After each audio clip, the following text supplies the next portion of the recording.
नमस्कार, आप देख रहे हैं एआर न्यूज और मैं हूं आपके साथ आरती सिंह आजाद। डालते नजर खास खबरों की ओर। क्षमा कीजिए, हम हाई कोर्ट के फैसले में हस्तक्षेप नहीं करेंगे।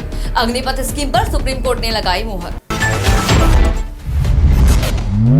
गृह मंत्री अमित शाह के अरुणाचल प्रदेश दौरे को लेकर बौखलाया चीन, बोला ये हमारी क्षेत्रीय संप्रभुता का उल्लंघन।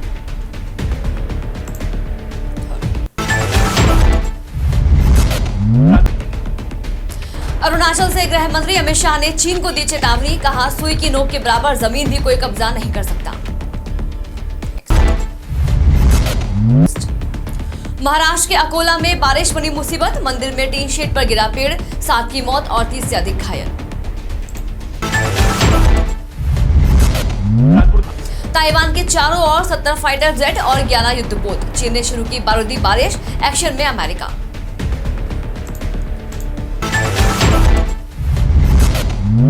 इजराइल पर बढ़ा मुस्लिम जगत का गुस्सा, सख्त कदम उठाने की चेतावनी।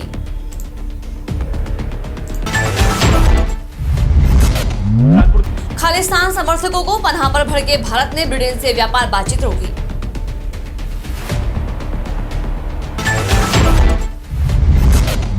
सचिन पायलट के अनशन से पहले बिफरी कांग्रेस, बताया पार्टी विरोधी गतिविधि।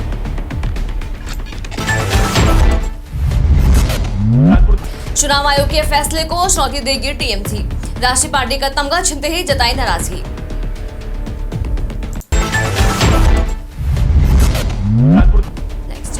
राष्ट्रीय पार्टी का दर्जा प्राप्त करने के बाद बोले केजरीवाल, आपका समय आ गया।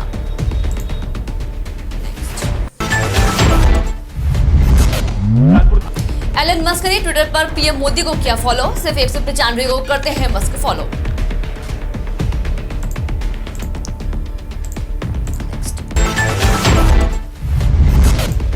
कर्नाटक चुनाव में आपने 28 उम्मीदवारों के नामों की तीसरी सूची जारी की, पहली बार लड़ रहे हैं चुनाव। भ्रष्टाचार मुद्दे को लेकर कांग्रेस बीजेपी पर बरसे ओवैसी, बोले दोनों ही एक सिक्के के दो रुख हैं।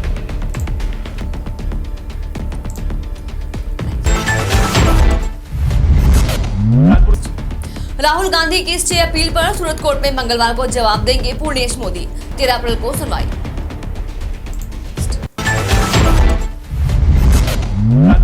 चिकित्सकों ने जोड़ दिया कंधे से कटा हुआ हाथ, बच्ची बोली thank you doctor uncle. Lucknow super joints ने बेंगलोर के खिलाफ दर्ज की ऐतिहासिक जीत, पूरन ने ठोकी सीजन की सबसे तेज 50।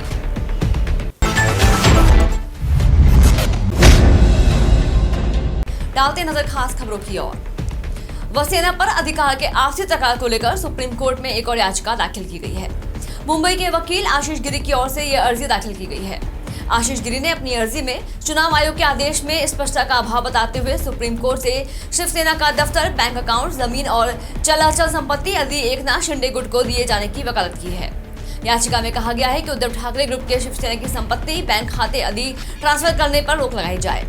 आशीष गिरी ने महाराष्ट्र के मतदाता होने का हवाला देते हुए ये अर्जी दाखिल की है। इस साल मानसून सामान्य से कम रहने का अनुमान है।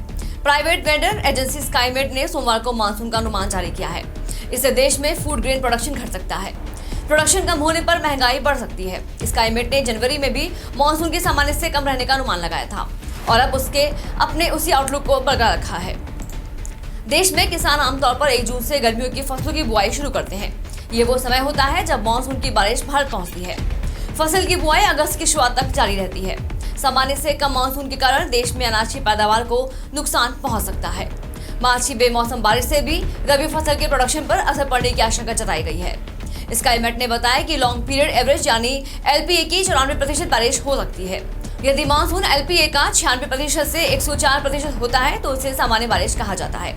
इसी तरह यदि बारिश लॉन्ग पीरियड एवरेज का 104% से 110% के बीच होता है तो इसे सामान्य से ज्यादा बारिश कहते हैं।